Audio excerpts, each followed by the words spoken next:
আরে মির্জা ফখরুল, আরে হাসিনা হাসিনা তোমারে দেখিয়া মাতালে হইয়া রাতের ঘুম গেল উড়িয়া। টেলিভিশনে দেখলাম খালি দৌড়াচ্ছে। ওদিন বলেছে আমরা নাকি অলিগলি পাবো না, পালাবার পথ পাবো না, পালাবো না, প্রয়োজনে ফখরুল সাহেবের বাসায় গিয়ে উঠবো। কি জায়গা দেবেন? না হলে ঠাকুর গায়ের বাড়ি আছে, ওই বাড়িতে গিয়ে উঠবো। ঠিক আছে? বড় জ্বালা জ্বালা, অন্তর জ্বালা, জ্বালায় জ্বালায় মরে পদ্মা সেতুর জ্বালা, যেতে না যেতে আরেক জ্বালা।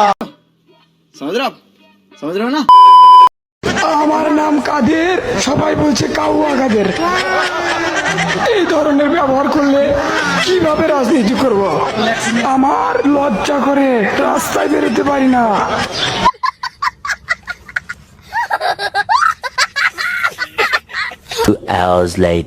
रुको जरा सबर करो। আর 10 দফা নয়, এবার 1 দফা শেখ হাসিনাকে কবরস্থানে পাঠাতে হবে। সম্পর্ক বদলে গেল একটি পলকে, কে আপন কে যে পর হলো রে। সাথে আমার বাল ছেঁড়া গেল। আমি কি কাউকে গালি দিয়েছি?